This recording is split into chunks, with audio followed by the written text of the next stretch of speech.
This week, two different proposals to build apartments in Blaine went before City Council.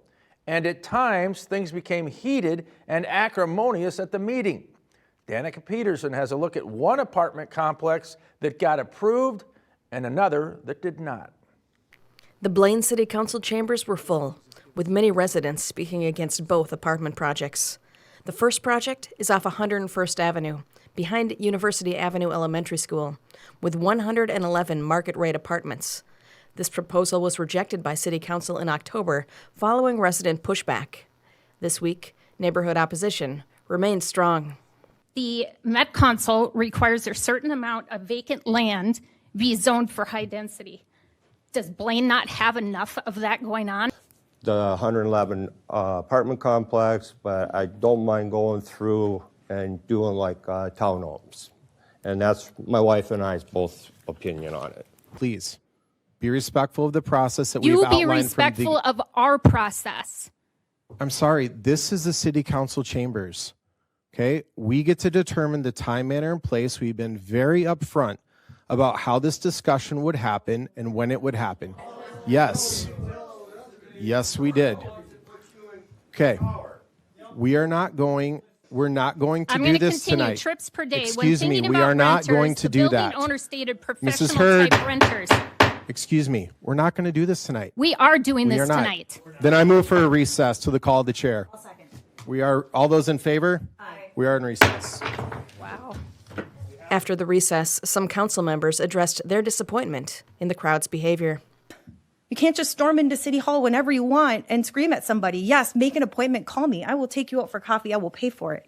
Staff is willing to dialogue with you at any time. I mean, this is just not how you come into City Hall and talk back to the mayor and don't acknowledge the rules of the chamber and the time limits. It's really juvenile.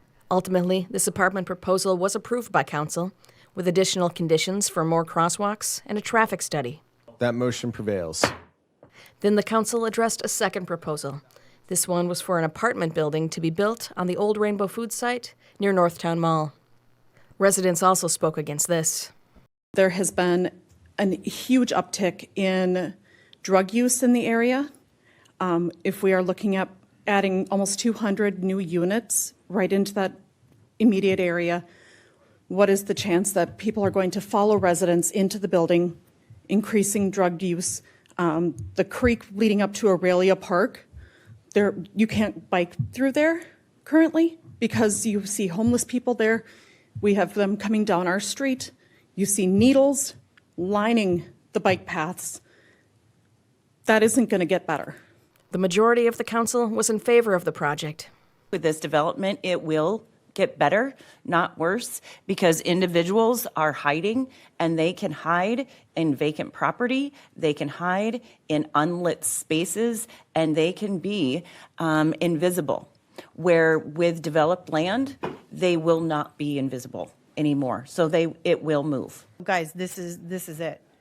I mean, we work really hard towards this, and unfortunately, although it's not popular, the residential component is part of the necessity of what we need to do. $1 billion in the next 5 years, guys, invested into the city of Blaine.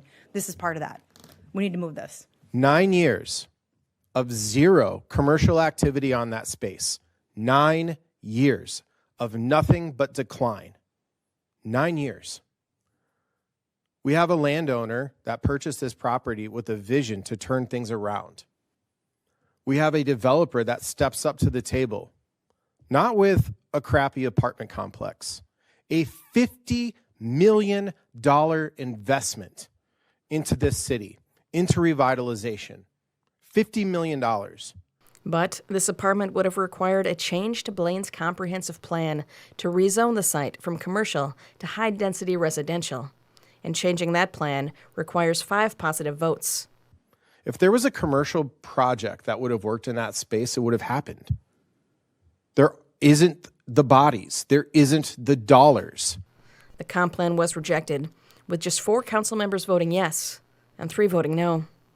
Once the comp plan amendment was rejected, the council had to reject the apartment as well. So for now, the Rainbow Food site will remain vacant. For North Metro TV News, Danica Peterson reporting. The vacant Rainbow Food site remains a zoned commercial area.